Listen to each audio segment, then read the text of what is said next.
আবারও ইউরেনিয়াম সমৃদ্ধ করতে পারে ইরান, আইএই এর সতর্কবার্তা। বাজে কথা বন্ধ করুন, ট্রাম্পকে আইআরজিসির হুঁশিয়ারি। প্রতিরক্ষা শক্তির মাত্র 5% ব্যবহার করেছে ইরান, সৌদি ইরানের শীর্ষ সামরিক কর্মকর্তাদের ফোন আলাপ। টেক্সাসে 53 অভিবাসীর মৃত্যুর ঘটনায় দুজনের যাবজ্জীবন। নেতানিয়াহুর বিরুদ্ধে বিচার সহ্য করবে না যুক্তরাষ্ট্র, হুঁশিয়ারি ট্রাম্পের। ইসরায়েলি হামলায় তেহরানের কারাগারে 71 জন নিহত। ক্রিমিয়ায় ড্রোন হামলা, হেলিকপ্টার ধ্বংসের দাবি ইউক্রেনের। গাজায় অপুষ্টিতে 66 শিশুর মৃত্যু। ইসরায়েলি হামলায় 24 ঘন্টায় আরও 81 ফিলিস্তিনি নিহত। ভারতে পুরীতে রথযাত্রায় পদদলিত হয়ে 3 জন নিহত।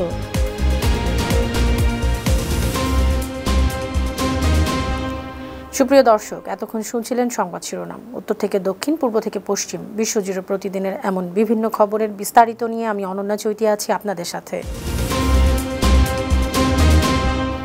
মার্কিন বিমান হামলায় ইরানের পরমাণু স্থাপনা ক্ষতিগ্রস্ত হওয়ার পরও কয়েক মাসের মধ্যেই ইউরেনিয়াম সমৃদ্ধকরণ আবারও শুরু করতে পারবে তেহরান। এমনই সতর্কবার্তা দিয়েছেন জাতিসংঘের পরমাণু পর্যবেক্ষক সংস্থা আইএই এর মহাপরিচালক রাফায়েল গ্রোসি। রোববার এই খবর দিয়েছে সৌদি আরব ভিত্তিক সংবাদ মাধ্যম আরব নিউজ। রাফায়েল গ্রোসি আশঙ্কা করছেন কয়েক মাসের মধ্যেই আবারও ইরানিরা কিছু সেন্ট্রিফিউজ ব্যবহার শুরু করতে পারে, ইউরেনিয়াম সমৃদ্ধ করতে পারে। সেন্ট্রিফিউজ ধ্বংস হওয়ার বিষয়টি স্পষ্ট হলে স্বচ্ছ ধারণা পাওয়া যাবে। ইসরায়েলি আগ্রাসনের জবাবে ইরান তাদের প্রতিরক্ষা শক্তি 5%-ও কম ব্যবহার করেছে, এমনটি জানিয়েছেন ইরানের ইসলামী বিপ্লবী গার্ড বাহিনী আইআরজিসি। শনিবার দেশটির রাষ্ট্রীয় টেলিভিশনে দেওয়া এক সাক্ষাৎকারে এ মন্তব্য করেন আইআরজিসির উপকমান্ডার brigadier general Mohammad Reza Naqdi. তিনি বলেন, ইসরায়েলের বিরুদ্ধে পাল্টা হামলায় ইরানের প্রতিরক্ষা শক্তি 5%-এরও কম ব্যবহার করা হয়েছে। এদিকে অপ্রাসঙ্গিক ও বিক্ষিপ্ত আচরণ বন্ধ করতে ট্রাম্পের প্রতি আহ্বান জানিয়ে আইআরজিসির মুখপাত্র ইব্রাহিম জোলফাঘারি বলেছেন, পরাজয়ের হতাশা থেকে বেহুদা অপ্রাসঙ্গিক আচরণ করছেন ট্রাম্প। শনিবার জোলফাঘারি আরও বলেন, আজ ইরানের জন্য একটি ঐতিহাসিক দিন। আজকের গণসমাবেশ আমাদের শহীদদের প্রতি কৃতজ্ঞতা জানিয়ে শত্রুদের উদ্দেশ্যে শক্তির বার্তা পৌঁছে দিয়েছে। এটি জাতীয় ঐক্য, সম্মান ও প্রতিরোধের এক দুর্দান্ত প্রদর্শনী। অন্যদিকে দ্বিপাক্ষিক সম্পর্ক জোরদারে সৌদি প্রতিরক্ষা মন্ত্রী প্রিন্স খালিদ বিন সালমান বিন আব্দুল আজিজের সঙ্গে ফোন আলাপ করেছেন ইরানের সশস্ত্র বাহিনীর প্রধান major general Abdur Rahim Musavi. রোববার সৌদি আরবের সরকারি সূত্রের বরাতে এ তথ্য জানিয়েছে ইরানি বার্তা সংস্থা মেহের নিউজ এজেন্সি। বার্তা সংস্থাটি জানায়, ফোন আলাপে তারা প্রতিরক্ষা ক্ষেত্রে দ্বিপাক্ষিক সম্পর্ক পর্যালোচনা করেছেন, আঞ্চলিক উন্নয়নের পাশাপাশি নিরাপত্তা ও স্থিতিশীলতা বজায় রাখার প্রচেষ্টা নিয়ে আলোচনা করেছেন। 2022 সালে একটি পরিত্যক্ত ট্রাক থেকে 53 অভিবাসী মরদেহ উদ্ধারের ঘটনায় জড়িত অভিযোগে 2 ব্যক্তিকে যাবজ্জীবন কারাদণ্ড দিয়েছেন যুক্তরাষ্ট্রের একটি ফেডারেল আদালত। একই সঙ্গে দুজনকে $2.5 লাখ মার্কিন ডলার করে জরিমানা করা হয়েছে। দণ্ডপ্রাপ্তরা হলেন ফেলিপে ওডুনা তোরেসে এবং আর্মান্দো গঞ্জালেস গার্সিয়া। 2022 সালে মেক্সিকো, হন্ডুরাস, গুয়েতেমালে ও এল সালভাদর থেকে ট্রাকে চড়ে 64 জন অভিবাসী যুক্তরাষ্ট্রে যান। তবে ভাঙা এয়ার কন্ডিশনার, পানির অভাব ও টেক্সাসের প্রচণ্ড গরমে তাদের মধ্যে 53 জন মারা যায়। ইসরায়েলের প্রধানমন্ত্রী বেনিয়ামিন নেতানিয়াহুর বিরুদ্ধে দুর্নীতি মামলার বিচার যুক্তরাষ্ট্র সহ্য করবে না, এমনই হুঁশিয়ারি জানিয়েছেন মার্কিন প্রেসিডেন্ট ডোনাল্ড ট্রাম্প।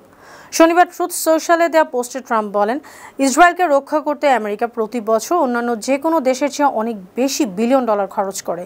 আমরা এটা সহ্য করব না। ঘুষ, জালিয়াতি ও আস্থাভঙ্গের অভিযোগে 2019 সালে নেতানিয়াহুর বিরুদ্ধে 3টি ফৌজদারি মামলা হয়। এসব মামলায় অভিযোগ গঠন করা হয়েছে। ইসরায়েলি বিমান হামলায় ইরানের এভিন কারাগারে 71 জন নিহত হয়েছেন। দেশটির বিচার বিভাগের মুখপাত্র আসগার জাহাঙ্গীর এ তথ্য জানিয়েছেন। ইরানি বার্তা সংস্থা মিজান নিউজ জানিয়েছে, প্রশাসনিক কর্মী, নবীন সৈনিক, বন্দীদের পরিবারের সদস্য ও তাদের প্রতিবেশী এসব হামলার শিকার হয়েছেন। ইরানের সাথে বিমান যুদ্ধের শেষে গেল 23 জুন এভিন কারাগারে হামলা চালায় ইসরায়েল। এটি তেহরানের সবচেয়ে কুখ্যাত রাজনৈতিক বন্দী কেন্দ্র হিসেবে পরিচিত। রাশিয়ার দখলকৃত ক্রিমিয়ার কিরোভস্কে বিমান ঘাঁটিতে রাতভর ড্রোন হামলা চালিয়েছে ইউক্রেন। এতে বেশ কয়েকটি রুশ হেলিকপ্টার ও বিমান প্রতিরক্ষা ব্যবস্থা ধ্বংস হয়েছে, এমনই দাবি করেছে কিয়েভ। রোববার ইউক্রেন সেনাবাহিনী বিবৃতি দিয়ে জানায়, রাশিয়ার বিমান ইউনিট, বিমান প্রতিরক্ষা সম্পদ, গোলাবারুদ ডিপো এবং ড্রোন স্থাপনা লক্ষ্য করে হামলা চালানো হয়। হামলায় MI-8, MI-26, MI-28 হেলিকপ্টার, রুশ ক্ষেপণাস্ত্র এবং বন্দুক ব্যবস্থা ধ্বংস হয়েছে। ইসরায়েলের অব্যাহত হামলার মধ্যে ফিলিস্তিনের অবরুদ্ধ গাজা উপত্যকায় ৬৬ শিশু অপুষ্টিতে মারা গেছে। গাজার মিডিয়া দপ্তরের বিবৃতিতে এ তথ্য জানানো হয়েছে। বিবৃতিতে বলা হয়, ইসরায়েলের এই অবরোধ একটি যুদ্ধাপরাধ, ঠান্ডা মাথায় পরিকল্পিতভাবে শিশু হত্যাকাণ্ড, যেখানে না খেতে দিয়ে ধীরে ধীরে মৃত্যু নিশ্চিত করা হচ্ছে। বিবৃতিতে আরও বলা হয়, এই অপরাধ বিশ্ব সম্প্রদায়ের লজ্জাজনক নীরবতা, মানবতার প্রতি চরম অবহেলার পরিচয়। এদিকে ইসরায়েলি বাহিনীর হামলায় গাজায় আরও ৮১ ফিলিস্তিনি নিহত হয়েছেন, আহত হয়েছেন ৪০০রও বেশি মানুষ। হামাস পরিচালিত স্বাস্থ্য মন্ত্রণালয় বরাতে সোমবার ব্রিটিশ বার্তা সংস্থা বিবিসি এ তথ্য জানিয়েছে। বিবিসি আরও জানায়, শনিবার দুপুর পর্যন্ত আগের ২৪ ঘন্টায় গাজার বিভিন্ন স্থানে ইসরায়েলি বিমান হামলায় এসব হতাহত হয়।